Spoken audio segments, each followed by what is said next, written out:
right, welcome to another edition of Mental Health Mondays. I am AA Ron, or some of you know me as Mind Runner, and my special guest on this episode is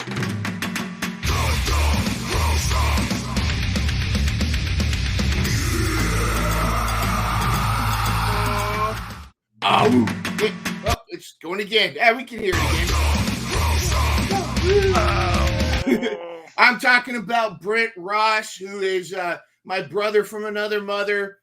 We a friend of mine that we've met through our awesome fandom of professional wrestling. It sounds like we have a lot more in common than that. We were just before we got on here talking about Minecraft, and we're talking. Of course, we are big Thunder Rosa fans. We're both in the Thunder Army, and I think we got a lot to talk about. But I really appreciate you, Brent, coming on the podcast. We are going to chat about mental health, and I do have my banner ready because I'm sure wrestling will come up. So we got the banner ready to go. But Brent, how you doing? Thanks for coming. Oh, I'm doing wonderful. Like a lot of your guests have said, I woke up this morning. Yes. And the sun is shining outside. It's a beautiful day here in Pennsylvania. So I always like it when the sun's out because we don't get a lot of sunshine here. It's usually cloudy or rainy. So, but yeah, I'm doing awesome. We woke up today, as Batty McGrath would say. Yep. We woke up today. That's fantastic. And I wanted to talk to you too because you even recently met another couple of my favorite people in the world, Kevin Smith and Jason Lee. Yes. And you even had the Mallrats Brody t-shirt, I think, on. Yep. Yeah. And do you know the story behind that? I don't know if we would get real off topic there, but do you know? Oh, go for it. It's basically all the actors that tried out for Brody's role that didn't make it, and they mushed it together. I think I remember hearing that on a like one of the not deleted, so the commentary tracks. Yes, it was. Yeah, I think it was on the original DVD for Mallrats. Yes. I really liked a lot of that. Here's the picture we're talking about, and you can see. Look how skinny Silent Bob is. Yes, yeah. I mean, that's good for him because he almost died. He almost had, but when he's thinner than Jason Lee, wow, that's tremendous. I mean, that's fantastic. Yeah, there's the picture right there, and look at your total bro. I just noticed now you're total Brody. Yeah, you got the full bro. You went full Brody on that. Did you have the Dixie Cup? I did not have the Dixie Cup. I thought about taking the Dixie Cup and asking for a Coke, no ice when I met him, but it kind of was happening all kind of fast. So, it's all good. It's all good. So what was it like? It was just really cool. I don't know how long you were able to see them, but how did it, and just in general, a lot of times people say don't meet your heroes because then your image of them shatter. But when you get to meet someone like Kevin Smith, or Thunder Rosa, which I definitely would like to talk about. Sure. Does it change your perspective on them, or does it sometimes enhance or justify your fandom? I think it justifies. I guess it depends on who you're meeting. I've really have not had a bad experience, and recently I've been meeting a lot, as you stated there, a lot of my heroes growing up and just present day. Just kind of really, I just started wanting to do stuff like that kind of since COVID, when we were trapped inside. I'm a huge Tom Petty fan. Tom Petty Heartbreakers. Since I was pretty much 12 years old, and when he passed away, it really I just didn't do very. I was devastated. I never got to meet Tom Petty. He was a very private guy. I did go to a concert once where I was he was right in front of me. Oh, wow, that's cool. Which was really cool. It was a really small club. I was really lucky to go to the show, but I never thought I was going to actually meet him. And there's a lot of other people like Kevin Smith and Jason Lee. I never thought that would ever happen. And when these opportunities start popping up for me now, I just do it. Yeah. I don't care. Sometimes I'll find out the day of and I'll jump in my car and drive. Seize the day. Hey, you woke up today, make the most of it. And then you never know what'll happen. I have all kind of cool stories on some of my adventures I've been on. But Kevin Smith is such a down to earth guy. I mean, Mm-hmm. they had a whole event at he bought a movie theater in Red Bank where is close to the Quick Stop, which is in Leonardo, Nice. which we got to visit. Which I actually went there like 20 years ago. I drove down there to visit it. But so he opened this theater, so it's a regular movie theater that he'll play regular movies, but then he showed Chasing Amy, Mm-hmm. and he did a Q&A afterwards. It was like almost 2 hours of just the crowd just asking questions, and him and Jason Lee were talking about it, about their experiences, and they answered all kind of questions. So it was really, really cool. If anyone has the opportunity and they're fans of Kevin Smith, Yeah. go to his website. I think it's Smod Castle, I think is what the theater is called. Yeah, Smod Castle Cinemas, it looks Yeah. like it in the picture. They have all kind of like events coming up. And yeah, I would go. I mean, it was so much fun. Like he's so appreciative of Mm-hmm. all fans. He's like one of those people that are like, hey, I didn't even think I was going to get to this point. I can't believe these people like my movies. I mean, that's Well, I like the story too, and his like monologues. I've watched a oh my few of them. gosh. I mean, and he's so funny too. Like Yeah. he's not even trying to be funny, and I'm like crying, laughing. What So one interesting thing I didn't know, because you watch Clerks, you watch Mallrats, you watch Jay and Silent Bob. I always assumed he was a pothead, but I oh remember in one yeah, of his monologues he said that he didn't really get into smoking pot he's until he's after the 38. success. Yeah, after he was already married, living in Los Angeles, and Yeah. I guess he and his wife they were they ended up getting really high and ordering a bunch of food from Pink Dot. I just actually yesterday he put out a video through, I think it was just like People, like the magazine, Uh-huh. and it was about a half an hour, and he talks a lot about mental health. And just recently he went to a facility because he just needed help Yeah. mentally, and he a lot of trauma he went through as a kid. I really recommend anyone going out to watch it. It was really good. But yeah, I mean, he's like everyone else, we all have our hangups and we all have, issues we go through. And it's kind of like, you know, if you need help, you should probably go get it. Yeah. There's nothing wrong with that at all. I think that, and that's one of the main reasons I really wanted to put this podcast together, is sharing everybody's stories and finding out how much we do have in common. When I was growing up, mental health was almost like was for crazy people. Yeah, frowned That was the upon. stigma. You know what I mean? Yeah. And now, do you feel like we're in a place now where we can freely discuss mental health a lot more without that stigma? hmm Yeah. I think so. And it's weird because, at least for me, I noticed as I started getting older, and I would say in the last maybe 5, 8 years, and Hmm. maybe especially around becoming a father, which I think I was 29. My son, well, go back. I na- my son's name is Brody, and we named him after Jason Lee's character. That's why I thought it was so cool to go down there and meet Jason Lee and Kevin Smith, Yeah. because me and my wife picked his name from that movie. That movie meant so much to me growing up as a kid. And of course, again, I think let me click the banner.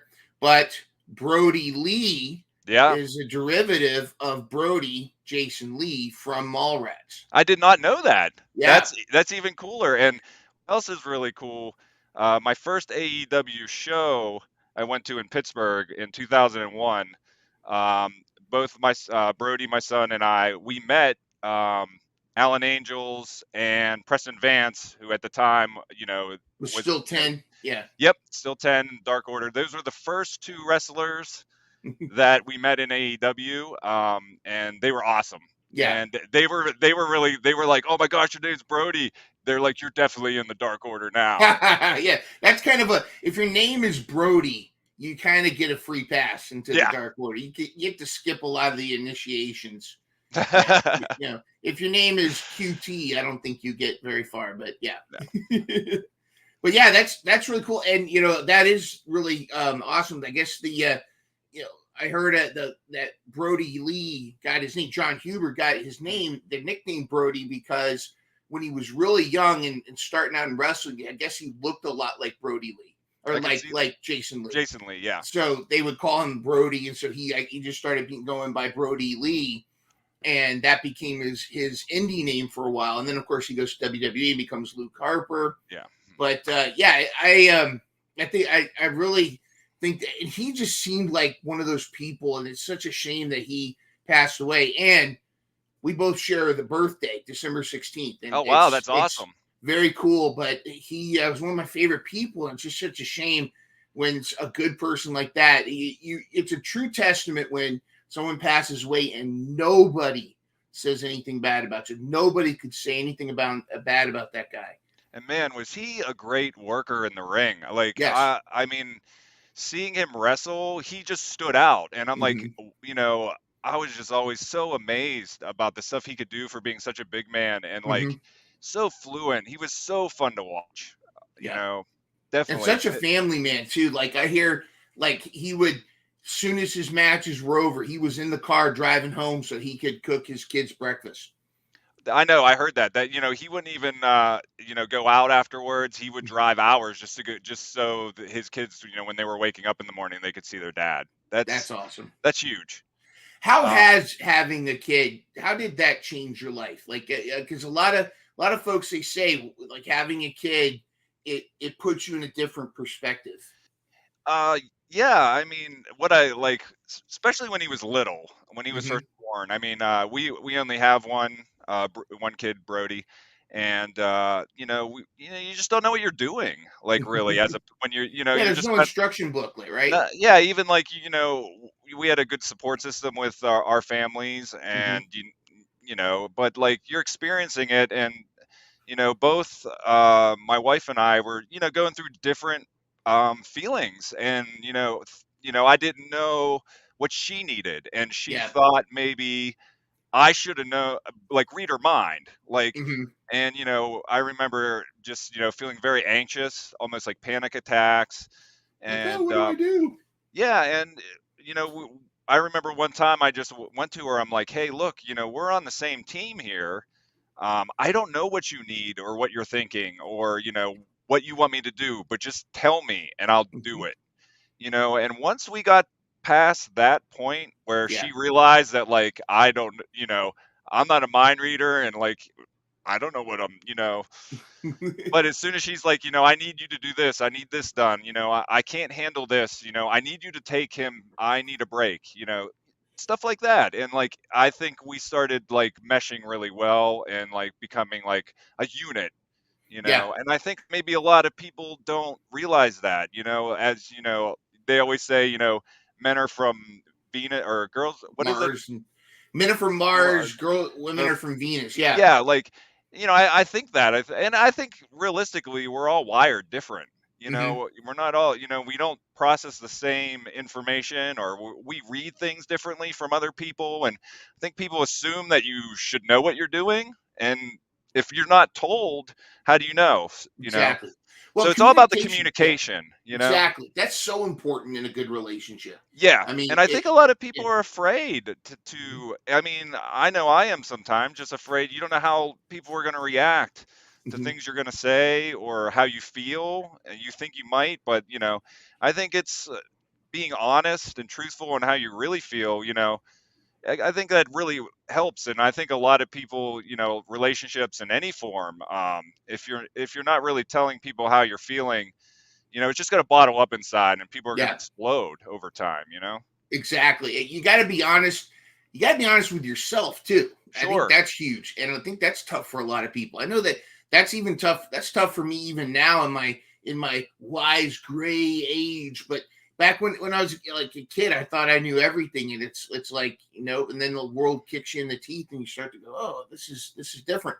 But I think it's very important to be mentally flexible and to truly like be truthful with yourself, good and bad, and I think it goes both ways. It goes from one side, you got to be truthful and realistic, but you also got to cut yourself some slack. Wouldn't you agree?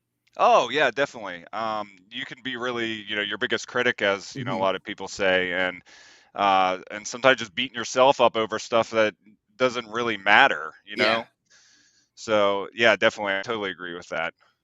And one of the one of the things and it's been a blessing doing this podcast. One of the commonalities I've heard from a lot of folks is one of the many things they have in common is it's not healthy to bottle up those emotions, like to just push it down. Talking it out, whether it is to a therapist, whether it is to just a confidant, sometimes just talking it out yourself. Oh, Like I sure. would go for a walk or I'd go for a drive and just talk to myself, but it would get out of my system. Totally. And I'll tell you what, I was going to a therapist probably about a year and a half ago. I went for a year because I was just feeling so anxious and heavy in the chest. Yeah. My mind was completely foggy all the time, and I tried for years to cover it up or try to fix it on my own. Hmm. And I found like I got to a point where it just wasn't helping. I was just feeling so sad all the time, and I'm not a sad person. I'm the type of guy who goes into the office. I say hi to everybody. I have a big smile. Try to like change the mood Yeah. if I can, and and I've been told not to pump myself up or anything like that, but over the years, people just they like me to be around. Yeah. I have friends from when I was in second grade, over 30-year relationships that I still see on a regular basis. And I think about that. I'm like, I don't know a lot of people that have, a couple friends, and I have a group of guys Hmm. and girls that I've known forever. And to me, it's like, wow, like these people still want to hang out with me Yeah. after 30 years. Like, Yeah. It you must be know, something they like, you you know? know, and I, and like if I feel like tension in a room or Hmm. I just try to turn it around. I don't like to feel sad or know that there's sadness around, and if I could try to help, just to listen, I find that helps a lot, just to sit down and like, what's up, and just sit there and let someone talk, so that helps out a lot too. So It does. It does. And listening is such a huge, important component in communication. I think sometimes we humans we want to get our what we want to say out so badly or so bad that we forget to listen to the other person and try to put ourselves in their perspectives. And I for a while now I had this note uh, shut up, Mr. Burden, because in the pod, whenever I do a podcast, I want to avoid doing all the talking or talking over people. Like if someone's about to say something, well, that reminds me of when I blah blah blah blah blah, that kind of stuff. But I think it's very important to be a good listener, and there's something about being able to read a room. And I think it sounds like you're very similar in that you can walk into a room and feel the climate, like because there's some people that can't, they don't read the room, yeah. but we've seen that before. But for me, yeah, it's like and levity tends to be my main tool to try to change the climate of a room. Doesn't always work. No, Sometimes yeah. the jokes fall flat. But like how is that using humor to kind of turn people around, and the importance of humor in a healthy mental health perspective. Oh, I think it's huge. And I don't always try to be funny. Sometimes I'm just ridiculous in general. People just laugh at me because I'm foolish, or Yeah. sometimes I say some goofy things, and not on purpose.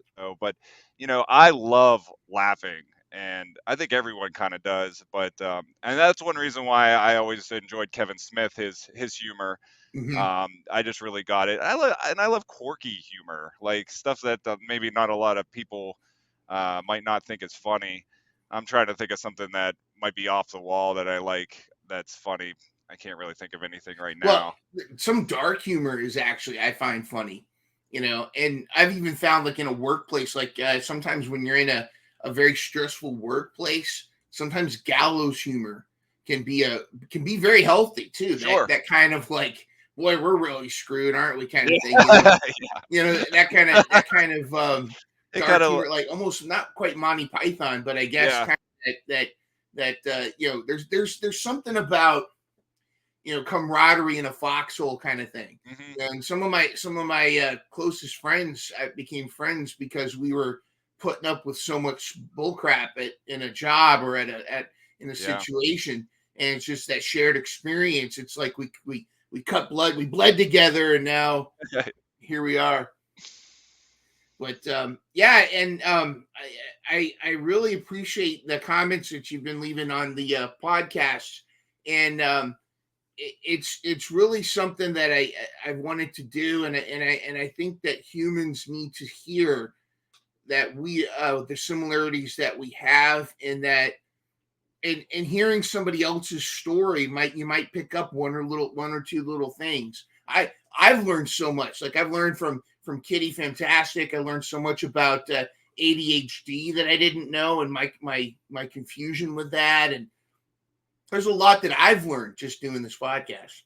Yeah, a kitty actually reached out to me after I left a con. I don't know if I just followed her page from, after watching Hmm. the episode, and I feel like I might even have some ADHD, and even my wife has said that for years, just Yeah, knowing me so well. But yeah. so I think I'm gonna go talk to. I don't actually have a physician right now. I haven't had. I actually need to probably go get a checkup. Just you know, I it's just important. But Yeah. I need to talk to a doctor about some of those symptoms. I think I fit right in.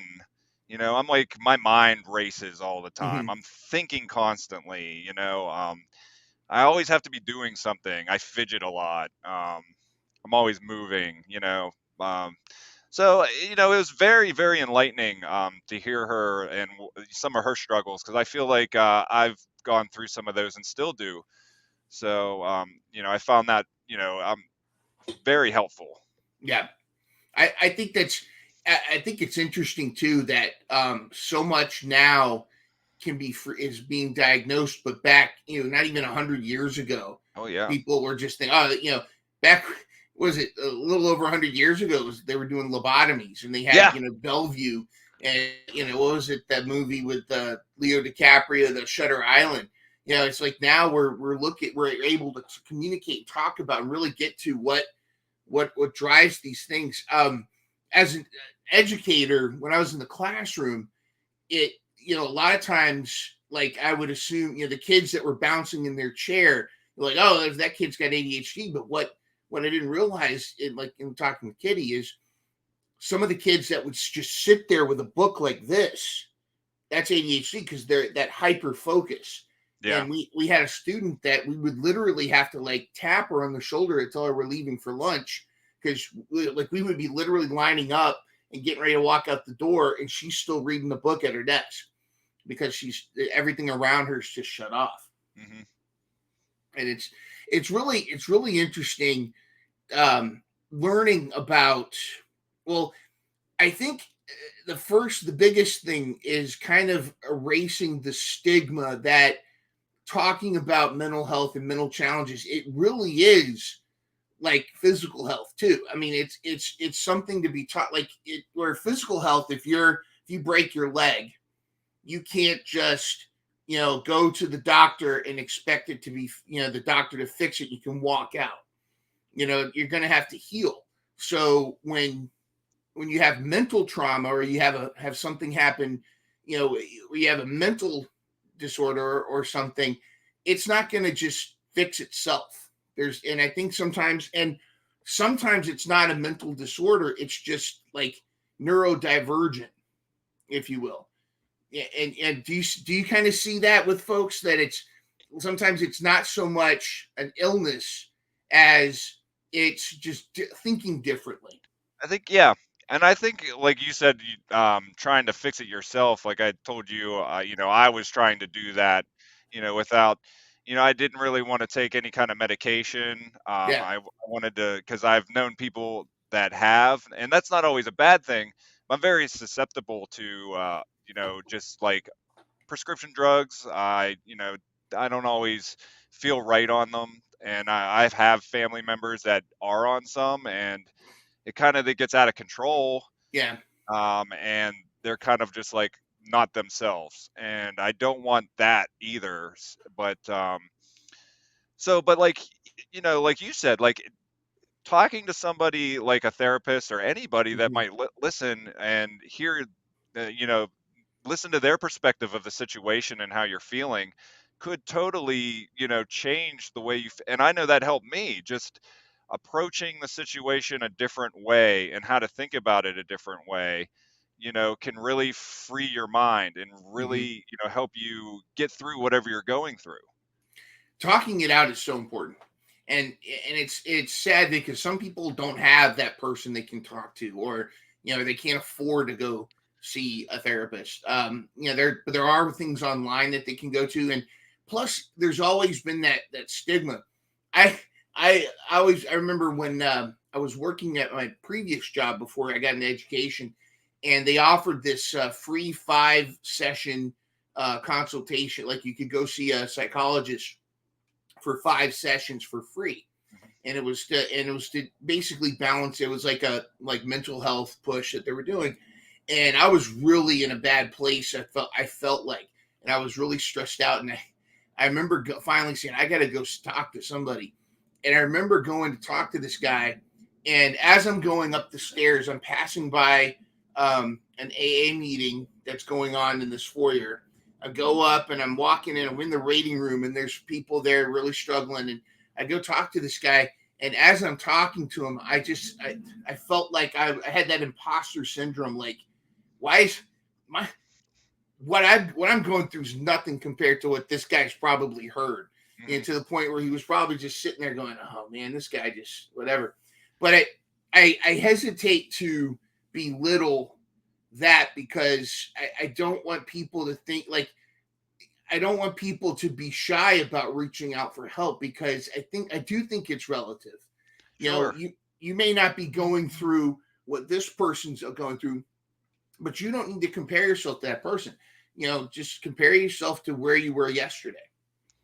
That's so true. That's funny that you say that. I kind of felt the same way where I felt like I was talking to my therapist and I'm like, oh my gosh, like this guy's problems, like, Yeah, like, what's he thinking, yeah. because Suck it like, up, Brent. yeah, I mean, I've been blessed that my parents are awesome. Hmm. They live right down the street. I can walk Oh, to their nice. house in like 5 minutes. I know they're always there for me, which is huge. Yeah. And they've always, haven't really like not like really struggled, Hmm. like some people do. I mean, I think, you know, I'm finding out as I get older, just the way maybe I think and stuff like that. And just what I went through was going through school and stuff was I struggled, but I have a lot of willpower and I just try to overcome everything. But like you said, you know, I, I originally thought that's why I never wanted to go. I'm like, I don't have real problems. But, after a while, I just felt like I was shutting down. I didn't want to get depressed. The fact where, like, if I wasn't going to get up and want to do something that I love to do, I knew that Yeah. there was something wrong. Yeah. And I That's when didn't, you raise your hand. yeah, that's when I need to get this fixed because I love life. I love doing things. I'm a very active person. I just like to have fun and I like to be around people too. So like I didn't want it because I know I have friends. I've had family members that just they get so depressed that like they're won't get out of bed, Mm. and I'm afraid to get to that situation. I don't want to be there. So if that's why I was like, I need help because I'm not going to wait that long. Yeah, and you need to reach out. It's so important to reach out, and again, I think a lot of folks they're still afraid of that stigma, or they're like, I can fix it myself. I just need to be tougher, Yeah, and that's and the problem with mental health, is you feel like that. yeah, and I think I mean that's one thing I'm not though. At the same time, I'm not afraid to ask for help. I'm not afraid to feel, I don't think I fit into that stigma like and you've talked about this a couple times to be, that manly man that, like your dad back in, Yeah. you Ah. you like I, I remember talking to one of my friends one time, and I was like, man, sometimes I just cry, man, and he's Mhm. like, dude, I cry all the time. My friend said that, and like that Yeah. sticks with me. And there's nothing wrong with, sometimes you just need to let it out, no matter what it I is. never cry, but I get these allergies sometimes, especially when I'm watching a certain movie or something. I just get allergies. That's all it is. Yeah, Totally not crying. No, you're absolutely right. And crying, I think, it's a release. It's a yeah, release of that emotion. And if you try to fight it, I think yeah. it's you're causing more damage to yourself. I just let it go. Yeah. And I don't feel ashamed, I don't. There's nothing wrong with that. How different in general do you feel? Um, and I've heard, because the term toxic masculinity gets tossed around, and I kind of roll my eyes because I think that's a little bit I want to say misleading, but how different do you think it is being a male today than it was 50 or like when our parents and grandparents were growing up, and like both like in any positives and negatives. I mean, I feel like there's a lot more talked about now than there used to be. Yeah, Would you agree? yeah, and I think knowing my grandparents, and they came from Depression era, Yeah. and also like World War II. Hmm. I saw this a lot, at least in my area, when I hear stories from my parents, that they didn't go home after work. They went to the bar Yeah. and they drank and they went home, and a lot of times abusive to the, and I hear Yeah. stories like that constantly. Um, and I think they didn't know how to. I mean, I think about my grandfather. He jumped at Normandy and he was 19. Oh, I couldn't even wow. imagine that. And just the fact that I never even got to talk to him about it because he died when I was probably 5. But like I don't know if he ever killed somebody Hmm. in war. And I think about that. That is crazy. I 19. I know Wow. I couldn't have ever handled something like that. And you and at that time it was different. America was kind of forming almost, if you think about it, in the sense coming Yeah. out of the Depression. Technology was starting to move a little bit quicker. Heck, And less than 100 years, they had a civil war. yeah, but like I think a lot, there's a lot of the people from then, they again, the answer was usually beating people like kids and their spouses, which wasn't right. And I think a lot of it, like they just didn't know how to handle how they were thinking or feeling, or was told that you have to be a man, Yeah. and you bottle that up. You don't show, you don't cry. I remember my dad would say that to me. Don't you cry. Or I'll give you something to cry about. Yeah, Yeah. yeah, and that's what he learned from his dad, and Yeah. and his dad probably learned it from his. And I think we're coming a long way where like that's not acceptable anymore, and Mhm. that's not unfortunately though, as you as an educator, with my son going to school, there's a fine line though between like respect and um, kind of, there got to be some kind of discipline. It Yeah. doesn't need to be physical, but I don't see, and I don't know if it's on the parent side or what's going on, but I've noticed huge change in the last, like, from when I was in school to what I Mhm. hear when my parents were in school to now. I mean, kids are out of control. At least in the school my son goes to. And I hear from my other friends and teachers don't have any power to do It's any.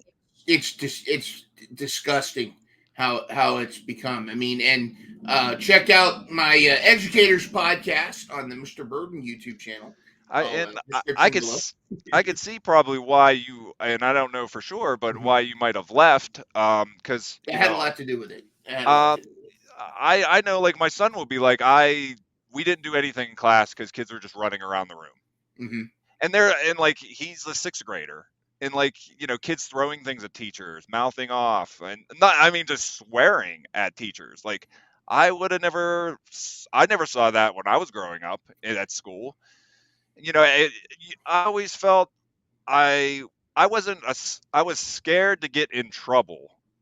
Yeah. I didn't want, if I got in trouble at school, I was getting in trouble at home. Not that I was going to get beat or anything, but I would get something taken away from me, or I had to sit in my room and do nothing for a week.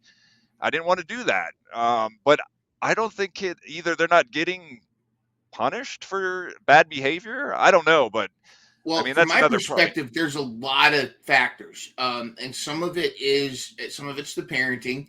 There are because there are cases where there's no consequences at home. You have and in some cases they're in survival mode. The Yeah. parent, you might have a single parent that's working too late, or you have a situation where the parent's not around, whatever the case may be. But you have it where the negative behaviors are reinforced at home. So any positive reinforcement, or any progress you make with the child at school, it gets undone when they go home. The other side is the school system has the pendulum has swung too far the other direction, in my opinion, because now, I Totally. mean, we have situations where they're implementing this PBIS. It's this positive behavior intervention system, and the philosophies that it's based on are actually very sound. It's very like B.F. Skinner, Piaget, Erickson, but they focus on positive reinforcement, but positive reinforcement without a scaffolding system in place is you just start rewarding bad behavior. If a student throws a chair, they get sent to the principal's office. They come back 5 minutes later with a Jolly Rancher. Well, what you're doing is you're rewarding that kid for that behavior, Yeah. and it's multifaceted, because they don't have a place to put the student that's misbehaving. They in some cases don't even accept the referral. Like we had an administrator that told a kid that he was sent to the office after mouthing off to the principal to his teacher and throwing a Chromebook across the room. He gets referred to the office, and they took the referral and they looked at it and said, "Well, this doesn't count," and they threw it in the trash and sent him back to class. We've had kids that have punched teachers and were Oh sent my back to gosh. class. And I think it's a combination of there's a fear of, like, the administrations they're afraid that the parents are going to sue or make a big stink, and then the people that are making decisions now in education are so far removed from the actual day to day. They're in a cushy office downtown. Then maybe they'll come by once a month on a Friday, but the teachers have been stripped of any control or respect. And this is something that's pretty unique to the United States, because if you go to a lot of other countries, teachers are as respected as doctors and lawyers. And they find out you're a teacher, they'll sit there and go, "Oh, this is great." In my new role now, teaching students from other countries. They have tremendous respect. "Oh, teacher, we Yeah. they're very respectful," whereas in the United States, that's just really lost. And I don't think anything's going to change until the people making these decisions realize that it's not financially going to work. Because really, I think a lot of this is, it's not hurting them, but what they don't realize is they've manufactured a teacher shortage. Yeah. Yeah. I've always respected my teachers, and even, Mhm. even bosses that people of authority above me. I always just respect, and that's just a product of my environment where I was taught that. My parents would have, if I would have done something wrong, they would have sided with the teacher no matter what. Yeah. And that's life, though. You're always probably going to have somebody above you, that you're going to have to report to, and like, I just want to make a good impression, and that might go back to a lot of the people that you had on your show here. the people pleasing. Yeah. I'm definitely a people pleaser. Which I, through therapy, you know, learned that sometimes you have to say no. Mhm. I would go out of my way, change plans to help somebody, but it was really like not convenient for me Mhm. in ways where, and establishing boundaries with Yes. people, because I would let Arm's people length. run. I'd people run all over me because either I wanted them to like me, or I, wanted to be a friend, and like some people take advantage of that. I've You learned want to do though, the right thing. Yeah. I've learned, as you get older, you learn people's intentions, Mhm. so, and sometimes you just have to cut ties with people too. So, That's true. yeah. Uh, Sometimes you have to eliminate toxicity, and that's tough for especially people pleasers like us. Like Yeah. I think you and I are very similar in that we want people to be happy, we want people to be in a good mood, and it makes us feel good. Sure. But there is a point where you gotta have that arm's length. And you gotta say no, because just as much as there are people like us out there, there are um, there are emotion vampires out there. Oh yeah. That will they see somebody like us and they're like, oh, this is great. I'm going to mess with your life. Oh, doormat. And I think that's important. I think one of the most healthy things you can say is say no when something is inconvenient for you, because what you're doing is you're saying yes to yourself. Yeah. You're valuing yourself. And the other thing is not to feel bad about it. Yeah. It takes some time, and I still struggle with that, but to say no and be okay with it. Hmm. Absolutely. You got it. And that really comes back to like loving yourself and finding value in yourself, which is not easy. No. It's fact, we're like we talked about earlier, we're our own worst critic Hmm. when it comes to stuff like that. You've got to find value with yourself. Yeah, I think what am I going to say there? I'm always overthinking maybe actions I've done or things I've said to people, and like a lot of times, no one's even thinking about it, Yeah. or whatever kind of action you did, or maybe something you said to somebody, you might think, oh man, I shouldn't have said it that way or said it like that, and Hmm. I'm overthinking it. Where that other person, they don't even know what they just moved on, They've moved on. It's so funny because like I remember specifically in middle school, I made a joke that bombed, and people made fun of me in that it was like a third period class, and I got ridiculed, Hmm. and I was it ruined my day.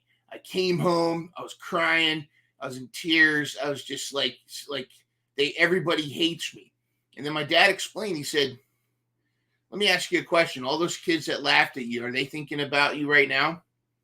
Are they going, what a loser that kid Aaron was?" And I went, well, no, just then you don't worry about it. And it's now that sounds a little bit like it's not as easy as that, Yeah. because you're dealing with as soon as I show up, oh, there's the Joker, but it did put in perspective a little bit that I think sometimes what we think is what sometimes what we feel is much bigger, it may not be as big as we think it is. You know what I mean? Yeah. Maybe I'm not saying it the way I need to, No, but yeah, exactly. yeah, like we're worried about stuff we can't control, Yeah. and that instead of what and it robs ourselves of our own happiness. And there's that when you allow negativity to affect you, you give power to it. Hmm. It's kind of like it's kind of like when if somebody insults you, you're giving power to them over you by letting it get to you. It's the was it the Buddhist quote where it says if somebody insults like it was the Buddha says, if somebody insults me, how do you deal with it? And he said, Buddha says, well, if somebody gives me a gift and I don't accept it, who holds the gift? It's kind of that same thing. It's if somebody Yeah. tries to insult you, but you refuse to accept the insult, it doesn't affect you. And that goes along with a lot of stuff on, Twitter, social media, where Yeah. just ignore. Don't give don't give people the power. Yeah.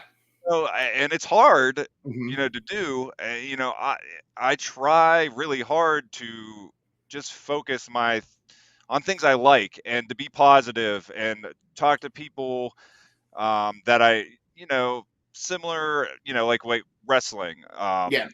or music, or and I try not to get in, and I fall down the rabbit hole sometimes. Kind of stay away from like politics and stuff like that, and just giving people fuel. And if someone comes back I remember someone said something like this on that we were talking wrestling on some kind of thread, and I said something to the fact where like I've been a wrestling fan for over 30 years, and I've seen so many storylines. I want to see good wrestling. I want to see a good match.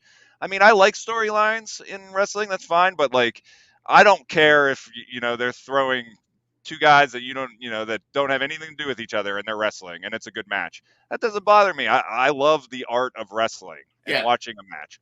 A lot of, boxing, there's usually not storylines. Number Yeah. one contenders, Yeah. Where's the story? yeah, they're fighting for a title, Yeah.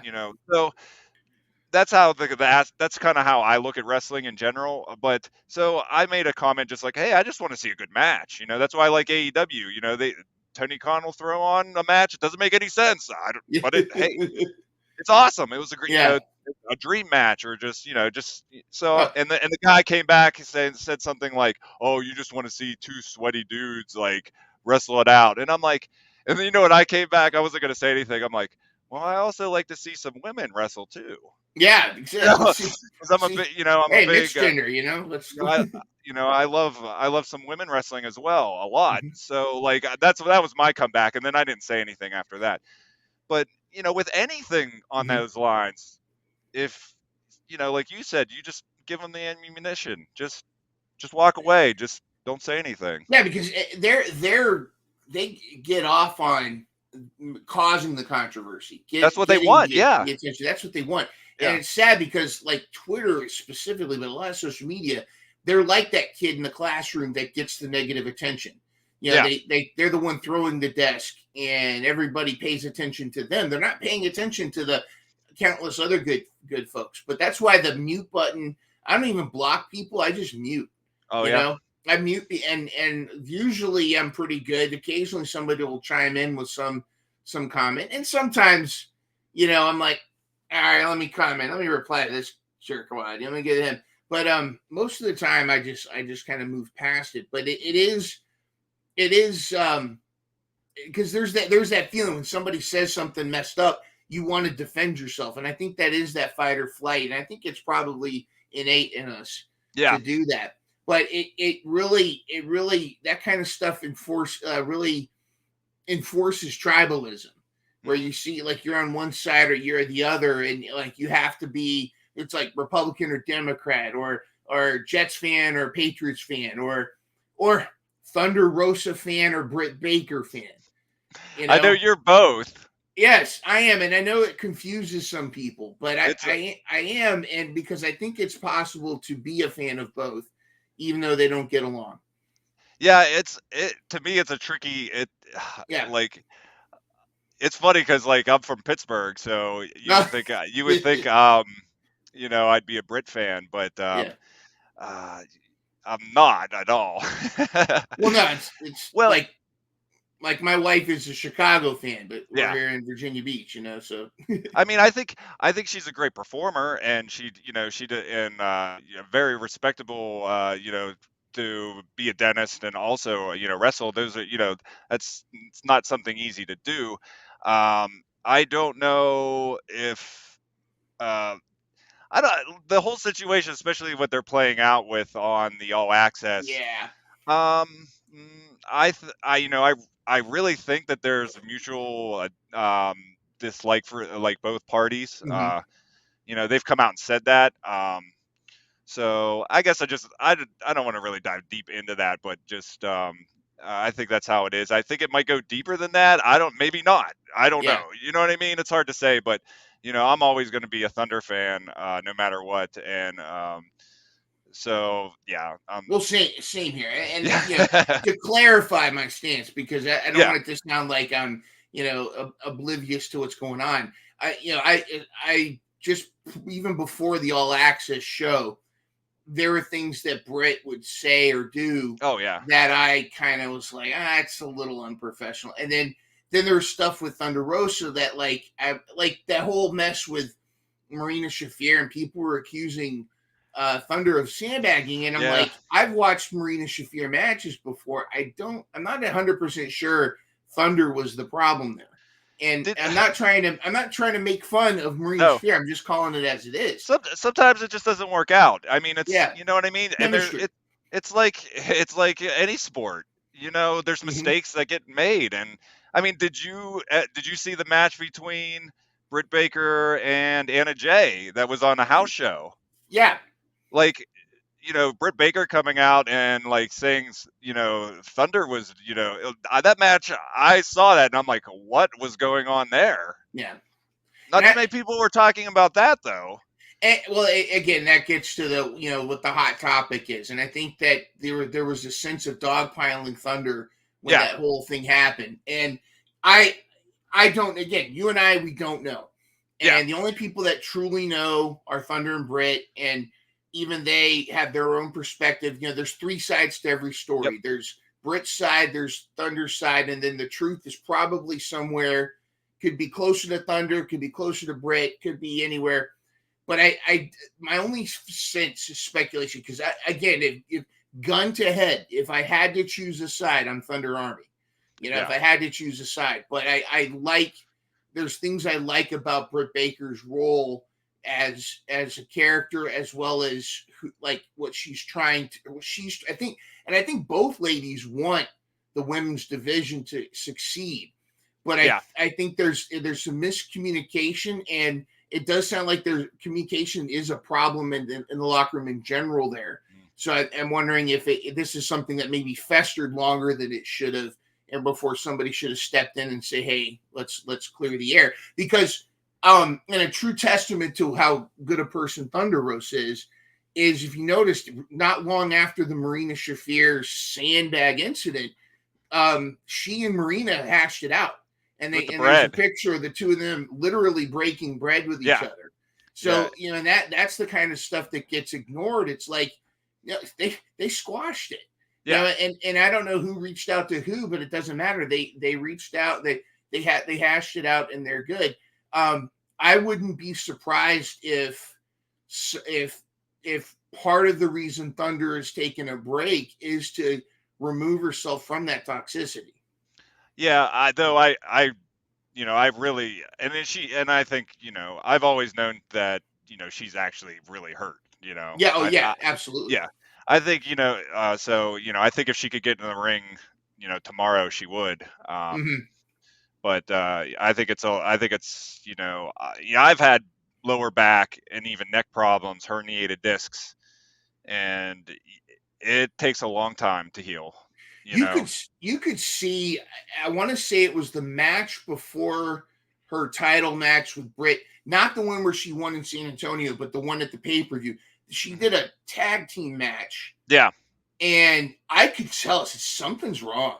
Yeah. Like she was like, I think it was her and Tony Storm versus Britt and Jamie Hayter. I think it was maybe Yeah. that's, I, and I I could, think I think she was slammed on the stairs or something yeah. that could have really aggravated. I know what you're talking about. I got to go back and find it, but it was Yeah. like you could tell something from that point on. Something was really wrong with her back, and Mhm. you saw it in the pay per view match. Yeah. She wasn't 100%, and Yeah. you could see it. And I am glad that they didn't. It may have been the plan anyways to have to redo the match in San Antonio, so she could have that moment to win in San Antonio. But Yeah. I yeah, I felt like there was something off, and nothing like back problems to really put you in a bad mood. So that I'm sure that it exasperates the exasperates. I always struggle with this word. Makes it worse. Yeah. makes the communication worse. And I think there's things that Britt probably could have done better with communicating. But here's the other thing I want to caution. I have to tell myself, this All Access show,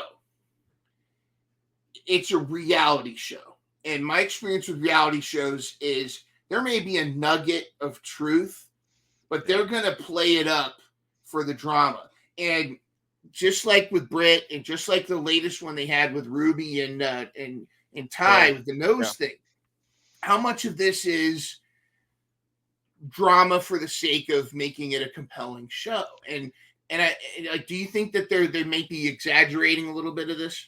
Oh yeah, definitely. I think they want people to tune in to wrestling. And I think it's there's good aspects to it. You find out more about these characters. Even because AEW doesn't have a lot of time to showcase. I mean, they have so much talent; it's insane. Mm-hmm. So for you to get to know them a little bit better. I mean, I even noticed that. Listening to Thunder's podcasts or her video vlogs. I've Powerhouse Hobbs. She had him on. Ethan Page, and then she was on Ethan Page's Toy Hunt, which I thought was fantastic. Yes, it was so good. I learned. That's where I learned that she thought that by God, was blah ha ha ha. Yeah. She was so funny on that. But even other wrestlers doing their own videos, you kind of they become human, instead of the characters. But I would have never probably wanted to, or like Ethan Page. Like I really enjoy him now. I love watching. I love watching his videos because I feel I have a lot in common with him, especially toy collecting, retro video games and stuff. And he is great in the ring. And I actually met him one time, and he's awesome, dude. But he won me over with that whole Bucky's feud with with Ruby. He really won me over there. Yeah, but so I could see the All Access, like you said, being a bit of a drama. Like it could be some of it could be just exaggerated, just get you to tune in too, which is fine. I think. I think it's a good outlet for them if it's going to get more viewers. I'm all for it. It's giving the women's division so much more attention. Yeah, which is great. I think there's more women's segments on the definitely.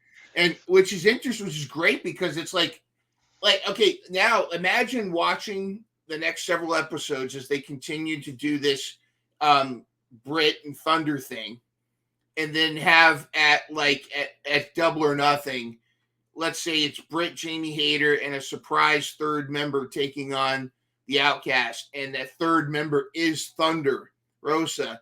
Yeah. And having that moment where Britt realizes that she and Thunder have to put aside their drama to defeat a common foe. I think that's, cinema storytelling, like having that moment.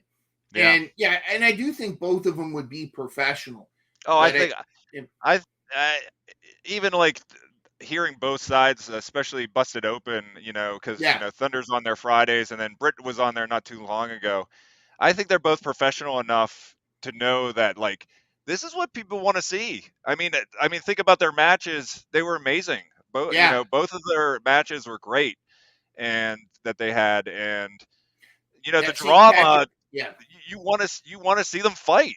Yeah, and they probably want to fight each other for real. So. Yeah, a few potatoes here and there, a few receipts. Yeah, and I think they're both great workers. So I think they both know that there's just money to be made.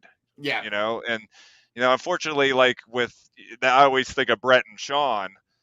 If what if Bret Hart never left? Yeah.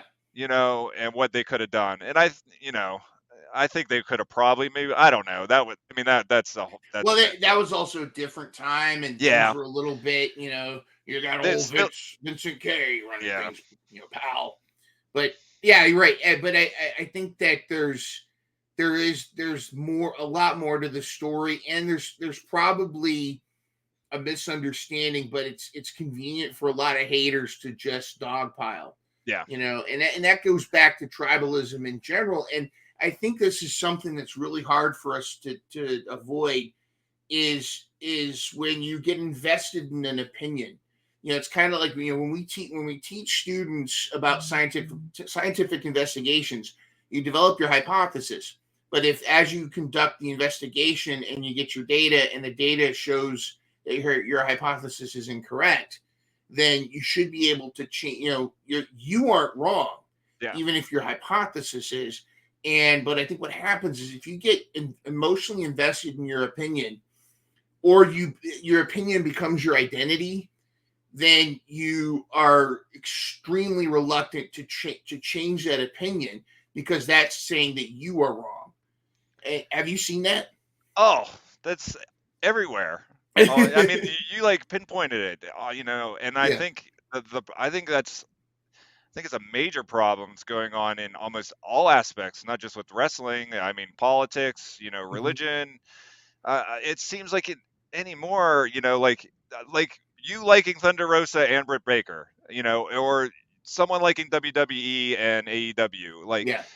I mean, it's all wrestling. What does it matter? Yeah. It's like I remember I had a girlfriend one time. I grew up Catholic, and she was non-denominational, and she kept telling me I was wrong.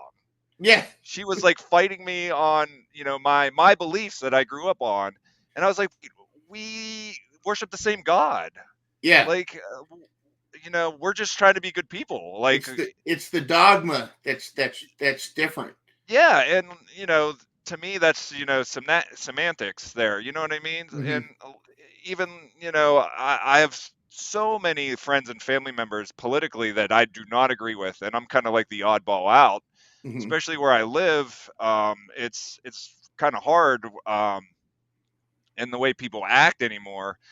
But my best friend, we disagree on everything politically, and he's been my friend for like 20 years, and Yeah. I love him to death, and I will never let that affect my relationship with him. And he feels the same way. We'll talk sometimes, but we won't argue about it because we know where each other stands, and we respect each other. There you go. I think that's a key. No one. I'll debate anybody. I don't want to fight, but I'm always interested to see why people, why your opinion on, why do you like this so much, or why do you follow this? Am I wrong? Or am I missing something here? I'm always willing to learn and try to see other points of view without an argument, just a conversation, because that person might pick this political party because of this reason, and it makes sense for them, but Yeah. they don't, it's not always black and white, and I think that's a problem too. People think no matter what, they have to choose a side. You don't. It You don't doesn't have to choose a matter, side. and it's not worth fighting over and getting mad about. It kind of drives me crazy. It does too. There's so many issues that are not black and white. They're very nuanced. Yeah. There's a lot of folks like even when you talk about like abortion, or you talk about Republican versus Democrat, or you talk about this and that, folks that they lose sight of what's important, the communication. And I love what you said there, the respect. It's like it's fine to have a debate or discussion, but it's not about winning, it's about understanding. I have friends that are different, have different opinions and different views of things. My dad is a very intelligent guy, but I think he watches a little too much of the Fox News, and sometimes he gets a perspective that may not always be in line with truth. But then what I love about my dad is like he'll often take something that I say, I actually saw this, and he'll reluctantly take it, but he'll step back and think about, hey, maybe I need to change my mind. But so many folks, you get locked into an identity, and they don't want to hear your side. They don't want to hear your perspective. And I think if we really focused on getting to know each other and why we think the way we think, it's one of two things are going to happen. You're either going to change your mind on something, or you might present some, multiple things will happen. you're either going to change your mind on something or you're not. And or you might change somebody else's mind or you might not. But I think if we communicate better as human beings, we'll find out. I think fundamentally we all want the same things pretty much. We want to be healthy, we want to be safe, we want to do what's right for society. It's just what those things aren't always, on the same page. And I think sometimes we become victims of being in our own echo chamber. Do you know what I mean? Sure, yeah. And how do you feel like a lot of times people talk about mainstream media and slamming them. Like, I get a lot more out of listening to podcasts. Like, I'm a big Breaking Points fan.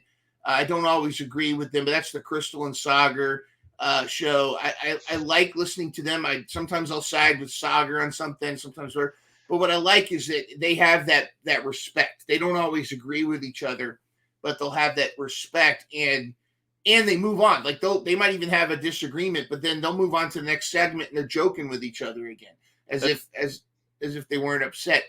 But like, it does seem like mainstream media is out more for the clicks and the hype. How do you feel that that's something that's changed, or is that something you feel like has been around for a long time? That's a good question. I actually used to listen to Crystal and Sagar when they were on the Hill. Yeah. And I don't know where they went after that. I know they both left, and I wasn't really able to. So where did they go? Breaking Points. This is huge, dude. Okay. And they left the Hill to start their own podcast. Oh, okay. It's called Breaking Points. In fact, I don't know if you remember Ryan Graham and Emily Jasinski from the Hill. They eventually left the Hill and joined them. Wow. They do a once a week. They do a little thing called Counterpoints. But yeah, allow me to do a shameless plug because I really enjoy them. I always enjoyed them both too. So I don't know why I never looked into it. I think I just kind of forgot. Well, brace yourself, because Sagar had, and this was like the subscribers voted on this, but Sagar is grown a beard now. Oh, wow. And so he looks. I mean, he's still Sagar, but here, let me share this with you. I can only do a quick clip because I don't know if they'll get upset with me. Here's the latest with the debt ceiling because yeah, see, they switched approaching faster. Oh yeah, they did. Yeah, he actually looks good with the beard. I think so too. I didn't. Yeah, they do the same kind of things. They do they do their monologues, but they don't do like what's on your radar so much as they just do what are you looking at today. But they'll do their radars. It's basically the same format as they've been doing, but they're self-owned. They don't answer to anybody. Oh, that's cool. And and that was one of the challenges is for the Hill kind of left them alone on Rising, but there were certain things they were starting to creep in. There were certain things they weren't allowed to kind of say. So they broke out on their own and started their own company. And it's taken out. It's like, I think it's like the second or third. It's in the top 5 podcasts now on Spotify. Oh, wow. That's huge. But check them out. I highly recommend. And again, it may not be your cup of tea all the time, but it's what I do like the perspectives. And I do like that they're willing to call out anybody. Yeah. Like Crystal's leans left, but she has no problem calling out the left on their stuff. And I feel very similar, at least to what I've heard from on the Hill with her viewpoints. I kind of agree with her on a lot. Because I'm not on, like, I feel like I'm like almost in the middle all the time. Yeah. When it's with a lot of things, so it's hard for me to agree on, because everyone's like, oh, if you're on the right, I can't, or like, you're a Democrat, you like socialism, and you're a Republican, right, you're a MAGA hat wearing, yeah, and it's like we go back to what you just said. It's not just black and white. So like I think I wish they would just abolish all parties and just you pick the best candidate. But yeah, that's never going to happen. But well, I mean, and it's the reason they don't want you to even think about an independent a third party is because that's going to break their system. That drives me nuts too, because I've Mhm. voted so many times third party Yep. because and like I look into like the viewpoints of the candidates, and like Mhm. I'll take tests on like what I believe, and it'll tell me who I should vote for on these criteria. I don't even you don't even know who's for what until at the end of the test. Yeah. And then you see the breakdown and you're like, wow, this guy, and a lot of people don't know, these candidates, what they're really for. And I think it's interesting too how people forget that elections are every year, Yeah. and like especially every 2 years there's a major, usually a major congressional election, but we tend to focus only on the presidential election when in reality the folks that really probably need our attention Yeah. are these Congress people that have been in there for decades. And just like, I can't even remember. I think, was it Lori who you had on last? Yeah. I think she had met, and it's what really affects you is your local, Yes. Yes. and like in your community, and who's in power there, and like, and a lot of time people just go in and go red or blue right down the line, Mhm. and that's not always the best way to go. I mean, I always try. I'll go out and talk to the people that are running, or know, I try to make a very educated guess, because it's going to affect me. It's going to affect my child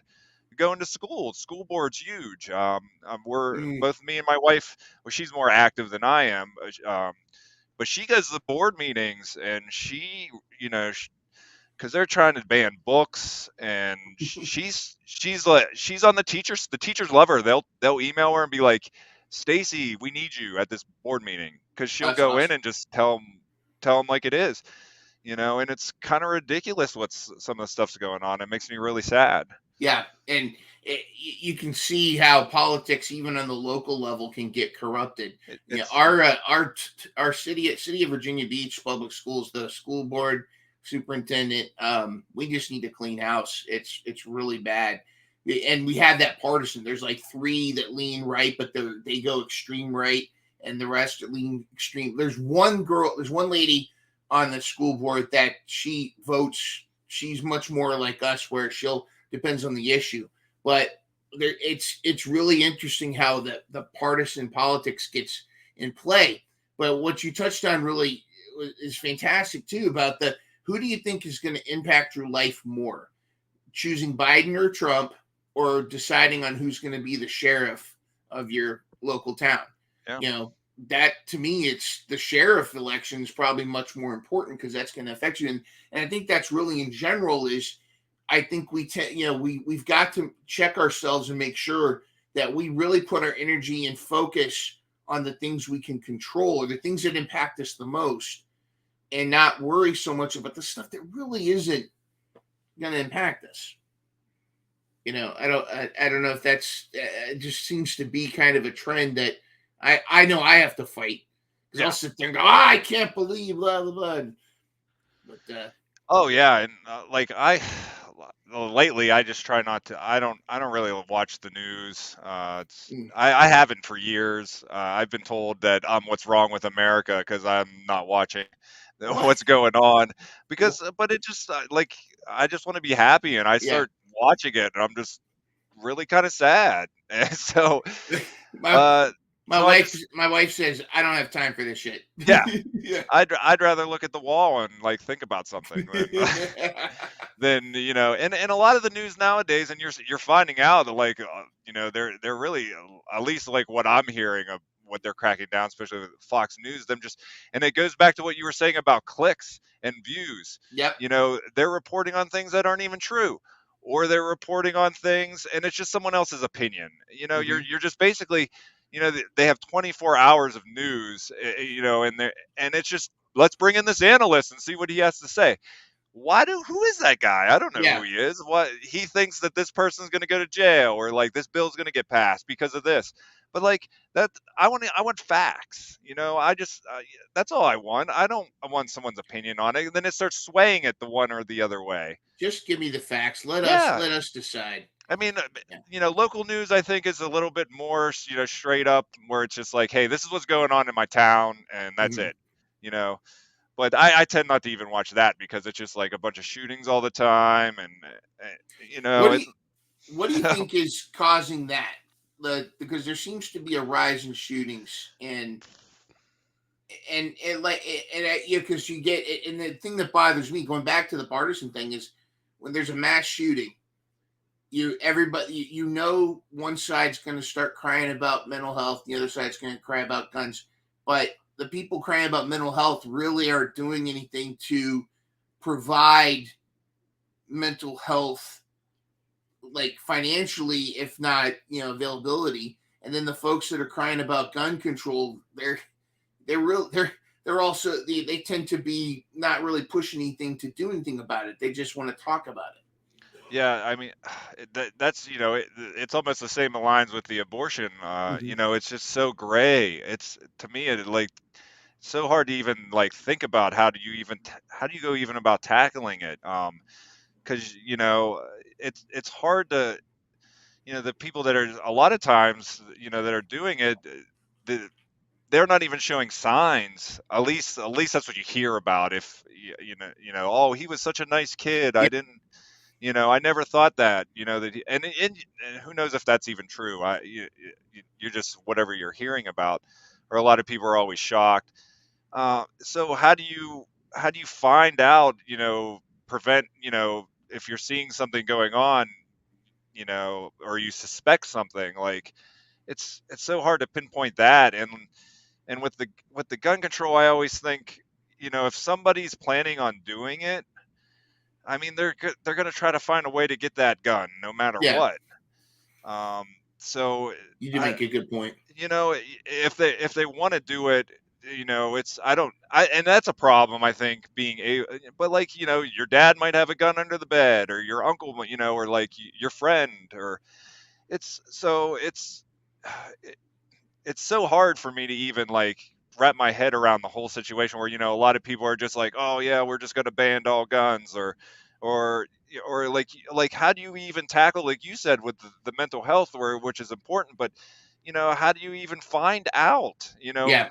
it's so, to me it's just so hard. And like uh, Well, I wonder if some of it too is the way it's reported and how a lot of times these specific incidences are grouped as, and they label it mass shooting. But a mass shooting could be a drive-by in a gang neighborhood, or it could be a guy gets mad and shoots three or four people in his neighborhood, or a mass shooting could be like we've seen with the school stuff, and they're all the only thing they really have in common is more than one person died and a gun was involved. But it's a lot of times it's handguns, a lot of times it's this, and it's not always the when like they say mass shooting. I can't help but think like somebody with a yeah. AR-15 going like this, when it could be a lot of different things. And I almost wonder if sometimes it's part of it is just and part of it could be with the availability of real-time news, we can find out what happened in Tulsa tomorrow, Yeah. right away, whereas like in the past it might take a day or two before we find out. I don't have the answers, but I do think I don't think the answer is being all guns. I don't think the answer. I think we really do need to look at the mental health. I think it kind of goes back to what we were talking about earlier, is how we've kind of swung the other way with providing structure for our kids. And kids crave structure. Kids are much more resilient, and kids are much more aware than we tend to give them credit for. And I think a common misconception with raising kids is when you put kids in disequilibrium, like stress is part of growing. And I think sometimes, like, because I've known parents that their kids still can't tie their shoes and they're in the fifth grade. And I'm like, and to me, that's what it is it's you got to put them in that zone of proximal development. And if they're not growing, you got to put them in that situation. Teaching, learning is being put in a situation where you've got to figure it out. And I think some cases we're doing too much for the kids. And what's going to happen is this generation of kids that are being told that the school systems are changing for them, or that we're going to pad the walls for you so that you aren't traumatized. When they get out into the real world and the world kicks them in the teeth, how are they going to adjust? How are they going to cope? Yeah. I almost feel like we're setting stuff up, but let's end on a positive note. What is your favorite Rush song? Okay, so this is an oddball, and it's "Roll the Bones." Really? Now, this is because that's the first Rush song I ever heard, and this is kind of funny. When I went in middle school, I went to 6th grade. You left your elementary school, and I was in a classroom, and I didn't have anybody I knew. But I became friends with a guy who I'm still friends with, and he lived out in the country, and I live in like a suburb of Pittsburgh. It's about 30 miles east, and so I gave him my phone number. He gave me mine. So back, landline phone. Yep.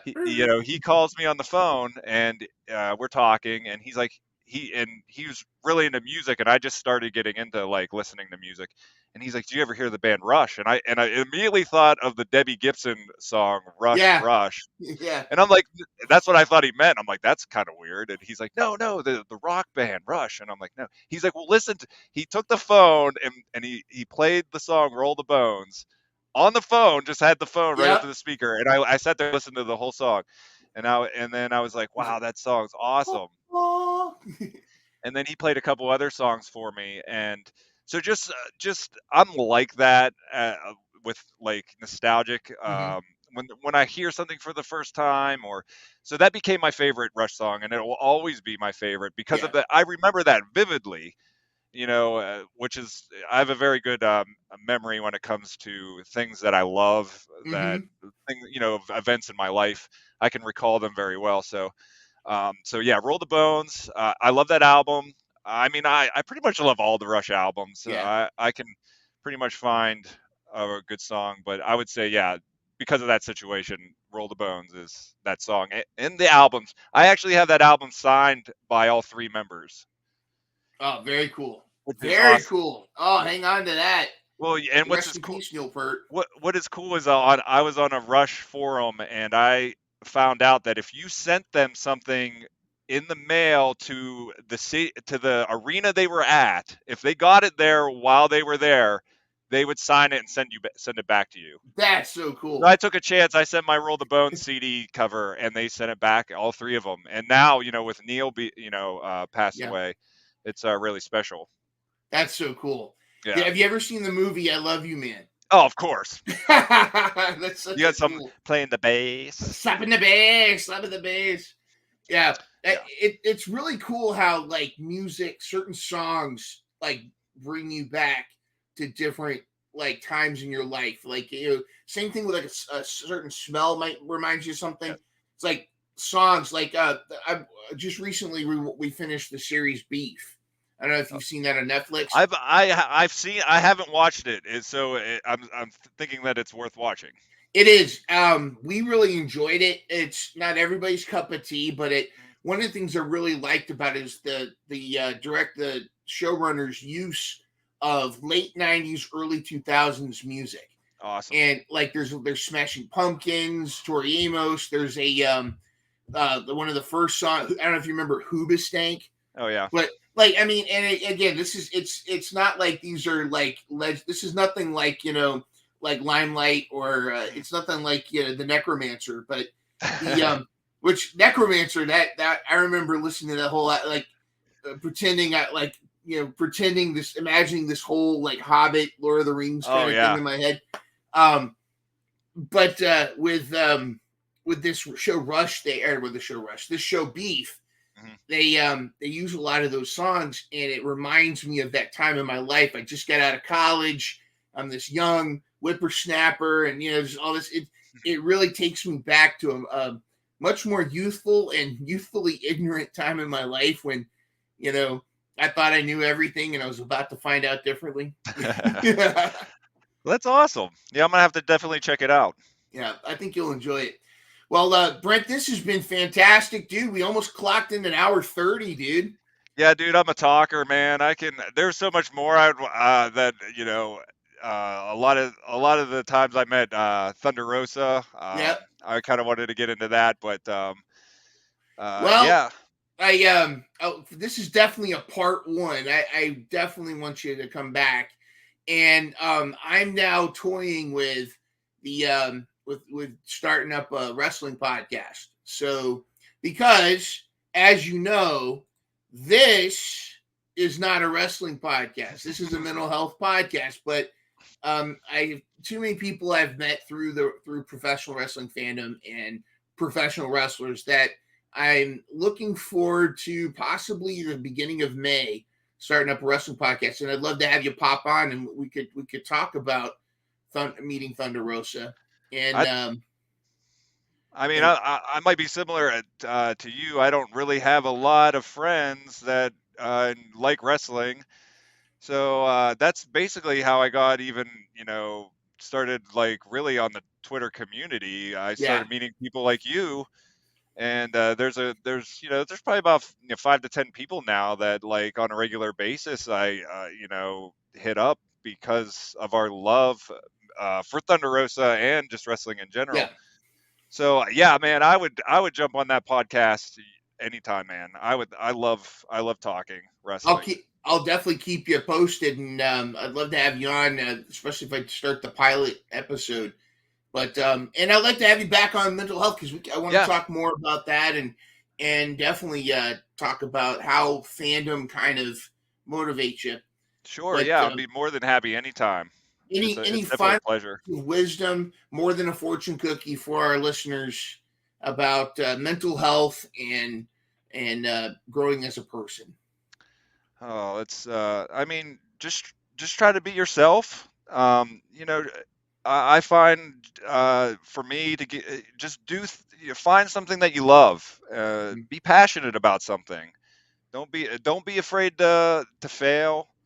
And also, if you're not feeling well mentally, seek help. Talk to someone you love. Talk to a friend, or try to find another avenue. It does help. You'll notice a big difference. I know I have, and a lot, tons of other people, and it's really important because you don't want to wait too long, and then it be too late where it's almost impossible to get out of a funk that you're in. So and like a lot of people said, you woke up today. Yes, Patty McGrath. We woke up today. Like you said, you choose to have a good day. Mm-hmm. Have a good day or not, it's your choice. Make that choice. Yes. Awesome. All right. Well, Britt, in the words of RJ City, this has been a romp through awesome sauce. This has been a fondue of awesome sauce. And this has been such a pleasure. Thank you for hanging with us. So, everybody, thank you for listening. On behalf of Brent Ross, this is Aaron, aka Mind Runner. Thank you for listening, and be you, and be glad that you are who you are.